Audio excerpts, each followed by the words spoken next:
Assalamualaikum warahmatullahi wabarakatuh. Halo anak-anak, sudah siap belajar hari ini? Hari ini kalian akan belajar bersama Ibu. Nama Ibu Anindya Nur Amalia. Kalian bisa memanggil Ibu Anin atau Ibu Anindya. Dan perkenalan dari Ibu, tetap semangat belajar di rumah dan jaga kesehatan. Nah anak-anak, sebelum kita mulai belajar, siapkan dulu alat tulis kalian.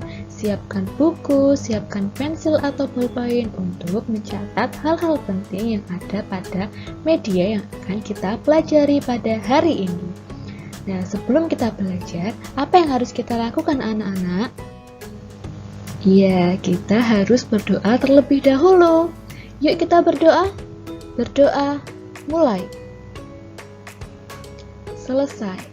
Nah anak-anak, hari ini kita akan belajar tema 6, energi dan perubahannya, subtema 3, energi alternatif, pembelajaran 1. Anak-anak, apakah kalian pernah bermain layang-layang? Apakah kalian pernah juga bermain kincir angin? Nah, mengapa layangan dan kincir angin itu dapat bergerak? Iya benar, layangan dan kincir angin itu dapat bergerak karena adanya energi angin. Nah anak-anak, biasanya ketika bermain layang-layang atau bermain kincir angin itu, berapa lama kalian bermain? Apakah ada yang pernah menghitung berapa lama kalian bermain? Nah hari ini kita akan belajar tentang menggali informasi dari bacaan terkait energi alternatif, salah satunya adalah energi angin. Kita juga akan belajar tentang berkreasi membuat karya dekoratif. Kemudian kita juga akan belajar menganalisis lama waktu suatu kegiatan. Anak-anak, energi apa yang paling banyak digunakan oleh manusia? Adakah yang tahu? Iya, energi yang paling banyak digunakan oleh manusia adalah bahan bakar minyak, atau biasa disingkat apa anak-anak? Iya, disingkat dengan BBM. Nah, tahukah kalian bahwa bahan bakar minyak atau BBM itu jumlahnya terbatas? Nah, apakah kalian tahu untuk mengatasi permasalahan keterbatasan BBM tersebut? Nah, salah satu caranya adalah dengan menggunakan energi alternatif. Nah, apa itu energi alternatif? Lalu apa saja macamnya? Kita akan pelajari. Anak-anak, sudahkah kalian membaca teks bacaan pada bahan ajar halaman 3? Nah, di sini ada sebuah teks bacaan yang berjudul energi alternatif. Nah, di sini kita diminta untuk menemukan informasi dalam teks. Nah, cara menemukan informasi bacaan itu, yang pertama, dengan membaca teks dengan teliti. Yang kedua, mencari ide pokok dari setiap paragraf. Lalu yang ketiga, menyimpulkan dan meringkas kalimat. Yang keempat, merangkai kalimat menjadi sebuah informasi bacaan. Nah, dari bacaan yang telah dibaca tadi atau yang telah dipelajari tadi, diperoleh informasi sebagai berikut. Yang pertama, apa saja energi alternatif pada bacaan? Yaitu ada panas matahari, ada energi air, dan juga ada energi angin. Nah, ini adalah informasi dalam teks selanjutnya. Yang pertama, tentang energi panas matahari, yaitu membuat PLTA dengan menggunakan panel surya. Informasi yang kedua adalah tentang energi air, yaitu membuat pembangkit listrik tenaga air atau PLTA dengan memanfaatkan derasnya arus air. Informasi yang ketiga adalah energi angin, yaitu membuat pembangkit listrik tenaga angin atau bayu atau disingkat PLTB dengan memanfaatkan kencangnya angin. Nah, tadi kita sudah memperoleh beberapa informasi yang ada dalam teks bacaan. Sekarang, ini adalah misi 1 yang harus kalian selesaikan. Di sini, Pada LKPD halaman 2 dan 3, kalian diminta untuk membaca terlebih dahulu teks bacaan berjudul Energi Alternatif. Kemudian, pada halaman 3, kalian mengerjakan peta pikiran. Di sini kalian diminta untuk menuliskan tentang macam-macam energi alternatif, lalu mengapa diperlukan dan pengertiannya. Dikerjakan pada buku tulis, difoto, kemudian dikirimkan lewat Google Classroom.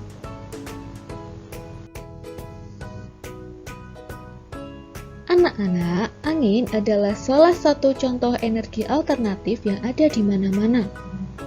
Banyak kegiatan pemanfaatan angin. Salah satunya adalah bermain layang-layang. Nah, pernahkah kamu bermain layang-layang? Apakah layang-layangmu kamu hias dengan bagus? Nah, amati dua gambar layang-layang berikut.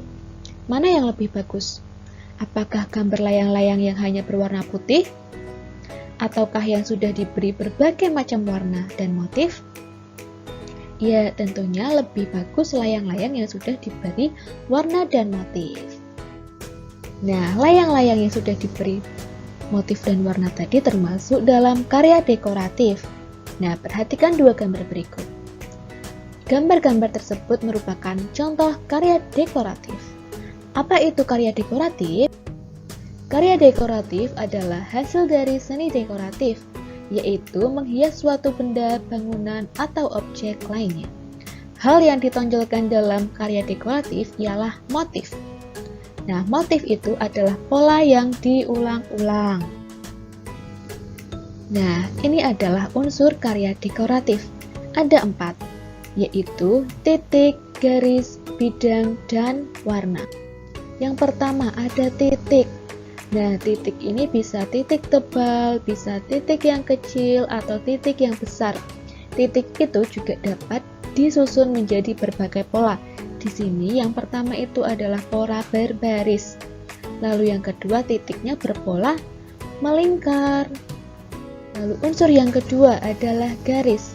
Bisa garis lurus, garis putus-putus, garis melengkung, ataupun garis zigzag. Nah, ini adalah contoh berbagai unsur garis. Ada yang unsurnya berkelok bergelombang, ada yang seperti spiral, ada yang garisnya itu berjajar-jajar membaris. Ada juga garis yang abstrak atau yang dia tidak berbentuk garisnya. Lalu yang ketiga adalah bidang. Nah, bidang adalah suatu bentuk pipih tanpa ketebalan, hanya mempunyai dimensi panjang, lebar, atau luas, atau disebut dua dimensi. Nah, di sini contoh bidangnya ada 4. Ada apa anak-anak? Lingkaran. Ada juga persegi. Ada juga persegi panjang. Lalu ada juga segitiga, nah, dan masih banyak lagi yang lainnya.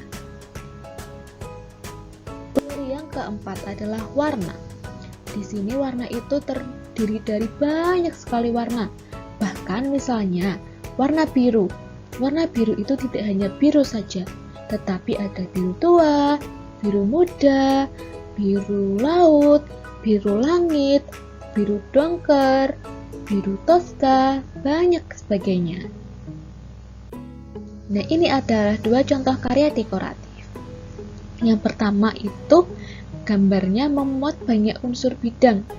Bidangnya berbagai macam, ada yang bentuknya trapesium, ada yang bentuk bangunnya tidak teratur. Ada juga bangun segi banyak. Lalu gambar yang kedua, coba amati. Terdiri dari unsur apa saja anak-anak? Ada unsur garis, ada juga unsur bangun, banyak sekali bangun apa? Segitiga. Lalu ada juga terdiri dari unsur titik, ada juga dari banyak titik. Ada juga unsur garis untuk membuat pola bangun segitiganya. Contoh karya dekoratif. Di sini ada beberapa contoh gambar ikan yang telah diberi hiasan karya dekoratif atau unsur dekoratif. Yang pertama terdiri dari unsur garis spiral atau garis melengkung yang diulang-ulang. Kemudian ada unsur bidang. Di sini bidangnya persegi yang diberi warna dan disusun berulang-ulang. Nah, ada juga unsur titik. ada juga unsur garis, di situ ada garis warna merah, ada juga unsur warna. Nah, misi kedua yaitu membuat karya dekoratif. Nah, kalian menggambar dulu layang-layangnya, kemudian kalian beri warna. Nah, gambarnya boleh gambar di kertas gambar, boleh di kertas HVS. Mewarnanya boleh menggunakan pensil warna, spidol, maupun krayon. Anak-anak, bermain layang-layang itu butuh energi. Semakin lama bermain, semakin banyak pula energi yang diperlukan. Nah, biasanya berapa lama waktu yang kamu habiskan untuk bermain layang-layang? Apakah kamu pernah menghitungnya? Hari ini kita akan belajar tentang lama waktu suatu kejadian. Nah, bagaimana cara menghitungnya? Yang pertama, lihat dari pukul berapa memulai sebuah kegiatan dan berakhir pada pukul berapa. Yang kedua, mengurangkan waktu tersebut sehingga akan memperoleh lama waktu setiap kegiatan. Contoh yang pertama, Udin bermain layang-layang dari pukul 15.30 sampai dengan pukul 16.30. Nah, jam yang atas menunjukkan mulai bermain, lalu jam yang bawah menunjukkan jam selesai bermain. Nah, tadi waktu mulainya jam 15.30. Waktu selesai adalah 16.30. Nah, untuk mencari lama waktu bermain layang-layang yaitu waktu selesai dikurangi waktu mulai, yaitu 16.30 dikurangi 15.30. Nah, bisa dikurangkan seperti cara biasanya. Lalu dihasilkan berapa anak-anak? Yaitu 1. Dari 16 dikurangi 15 sama dengan 1. 30 dikurangi 30 sama dengan 0. Jadi, waktu lama bermain Udin adalah 1 jam atau 60 menit. Yang kedua, Banu pergi ke rumah Adi untuk mengerjakan tugas matematika bersama. Banu berangkat pukul 15.00 dan pulang pukul 16.15. Nah, waktu berangkatnya tadi adalah 15.00, waktu pulang 16.15. Nah, cara mencari lama waktunya dengan mengurangkan waktu pulang dikurangi waktu berangkat. Nah, dikurangkan berapa anak-anak hasilnya? 15 dikurangi 00 yaitu 15, lalu 16 dikurangi 15, 1. Jadi hasilnya adalah 1.15. Jadi waktu Banu bermain adalah 1.15 jam atau 1 jam lebih 15 menit. Contoh soal. Nah, di sini Dino berangkat dari rumah ke sekolah pukul 06.30 dan sampai di sekolah jam 7. Nah, kemudian Siti berangkat dari rumah ke sekolah pukul 6 sampai di sekolah pukul 6.45. Nah, siapa yang membutuhkan waktu lebih lama untuk ke sekolah? Jawabannya, yang pertama, cari dulu waktu yang dibutuhkan Dino, yaitu mengurangkan pukul sampai dikurangi pukul berangkat, 07 dikurangi 06.30. Hasilnya berapa anak-anak? Hasilnya adalah 30 menit. Yang kedua, waktu yang dibutuhkan Siti untuk sampai ke sekolah adalah dengan mengurangkan waktu sampai di sekolah dikurangi waktu berangkat, yaitu 06.45 dikurangi 06.00. Berapa anak-anak? 00.45 atau 45 menit. Nah, jadi siapa yang membutuhkan waktu lebih lama? Yaitu Siti. Nah, selanjutnya, misi ketiga yang harus kalian selesaikan adalah menghitung waktu suatu kegiatan pada halaman 5. Nah, anak-anak, apa saja yang sudah kita pelajari hari ini? Tadi kita sudah belajar tentang informasi penting dalam bacaan, lama waktu suatu kegiatan, dan karya dekoratif. Nah, bagaimana perasaan kalian setelah belajar hari ini? Apakah ada materi yang belum kalian pahami? Jika ada, boleh WA ke Ibu Guru ya. Untuk memperdalam pemahaman kalian, silahkan kerjakan latihan evaluasi pada halaman 6 LKPD kalian. Ya, terima kasih anak-anak, tetap semangat belajar dari rumah dan selalu jaga kesehatan. Wassalamualaikum warahmatullahi wabarakatuh.